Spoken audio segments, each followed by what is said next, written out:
Hi everyone, it's Pippa from The Advantage here, Specialist Support Services for girls and women with ADHD. Topic of today's video is hormones and how fluctuating levels of hormones can affect women and girls' ADHD symptoms.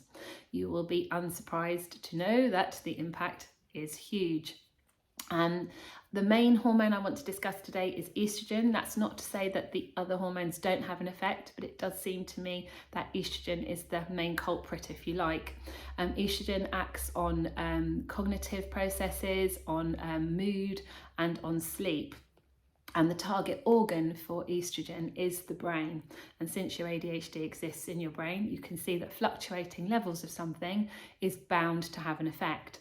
So estrogen has an impact on the key neurotransmitters implicated in the causes of ADHD symptoms. When it's high, estrogen stimulates dopamine and norepinephrine. Which is great because we are always seeking dopamine and stimulation and sort of motivation and reward. And norepinephrine is around our concentration, and for us that can be quite a bumpy pattern, an inconsistent pattern, and high levels of estrogen help it be more consistent. Also, we know that if estrogen levels drop significantly, so does serotonin. And that can have an impact on our mood and sort of stimulate quite sort of depressive symptoms, which isn't good. When estrogen is high, blood flow is increased to our brain, which is always helpful. We need that blood flow to stimulate the transmissions in our brain. It can help executive function, and it boosts NMDA receptors in the hippocampus, which supports long-term memory and learning. So estrogen is kind of key to, living well, I suppose, operating well, fulfilling your potential. If estrogen is low, even neurotypical women experience maybe a bit of low mood, fatigue, difficulty with sleep. But for women with ADHD, this is elevated, magnified, intensified. We are going to really feel the difference. And it can be quite undermining because, of course, it means that we can't be consistent in our performance. And when we're inconsistent, we are probably our own worst enemies and tell ourselves off for what we could do last week, why can't we do it now, and what's wrong with me, and so on and things. So the added complication to be aware of is that estrogen levels can also affect your stimulant medication. So if you're on medication for ADHD and you're female, it could be that you're on a very good medication and a great dose, 3 weeks of the month, and then you might find that it's not working so well around just prior to your period, and that will be on account of estrogen levels. So if you are medicated for ADHD, it's probably a really good idea to review your medication with your clinician with this in mind. Some clinicians will offer you something called situational medication, where the dose can be different in this time in our cycles when estrogen drops. So typically the dose of your stimulant medication would increase to kind of compensate. So it's important that you are aware of that and can have that conversation for yourselves and perhaps your daughters. So obviously we know that once menstruation begins, there will be regular changes in estrogen levels. Like I said, it can feel really undermining, and it's because it's hard for us to perform and behave consistently as a result. The beginning of the menstrual cycle is the first day of menstruation. That's when it's counted from, and at this time estrogen is rising to quite a nice peak actually around ovulation, which is kind of the sweet spot in the month where ADHD symptoms will be feeling kind of nicely under control and kind of living your best life. So that would be sort of day 10 to 17 depending on sort of how long your monthly cycle is.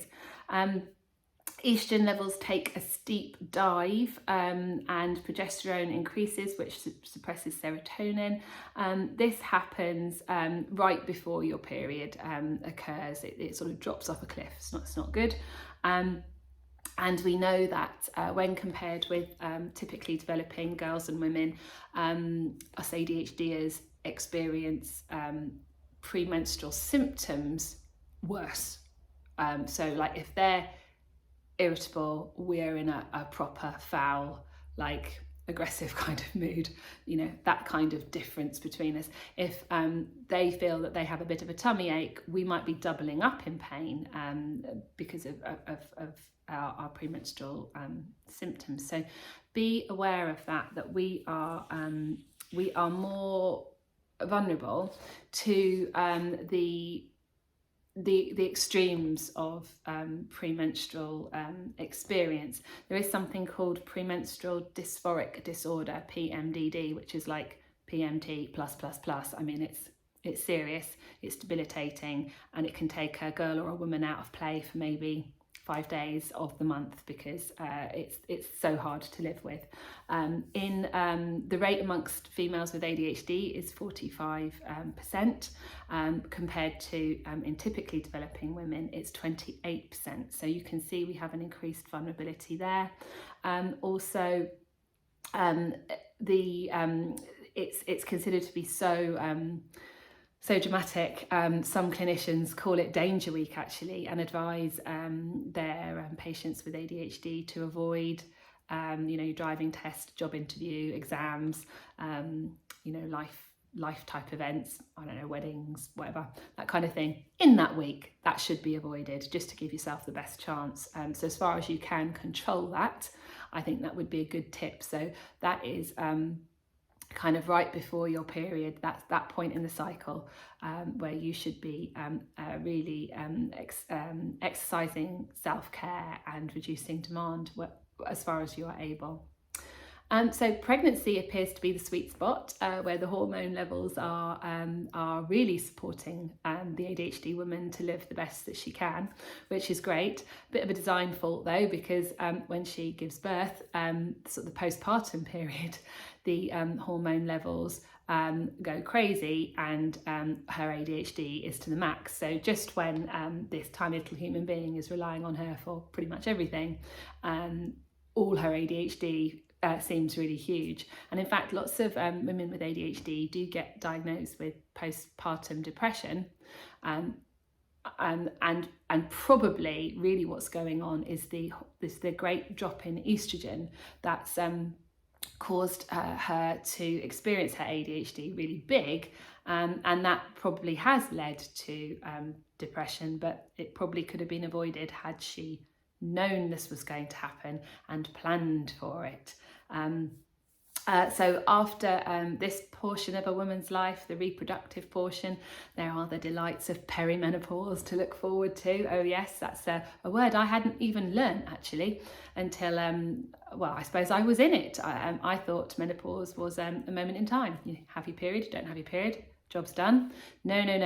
Perimenopause can start late 30s, early 40s, can be a period of 10 years, maybe 15, as estrogen just declines until it sort of flatlines at some point when you, I don't know if achieve is the right word, but when you get to menopause. So the definition of menopause, I think, is 12 months without menstruating. So once that happens, although you are lower in estrogen, you will presumably, I'll let you know, be used to that, and it will be easier to manage. What you can do at that time, like perimenopausal, obviously you can take really good care of yourself, all good things around like exercise, nutrition and sleep. You might want to visit your clinician to discuss medication if you're on it and the dose that might be needed to be altered. And you could also consider HRT that has a estrogen component to it, that could really help as well.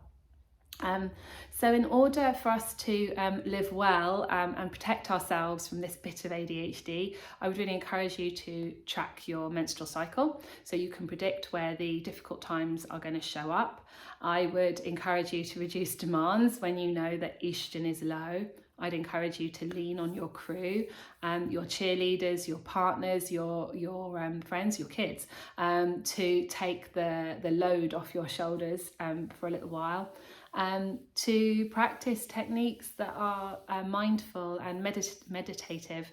I know everyone rolls their eyes when an ADHD person talks about that to another ADHD person. They're like, right, as if I could do that. But actually, if you just Google, you'll find techniques that could suit you, and they will really help you because they ground you in the moment, which can be very helpful in sort of managing this. So I hope what I shared with you today is been of some use and some help to you. As I probably should have said at the beginning, I don't have any clinical qualifications. I am not medical at all. So anything that I have shared with you in this video should be tested with a properly qualified clinician. But I'm doing the best I can with this aspect of ADHD, and I wish you well if this is touching you. Bye.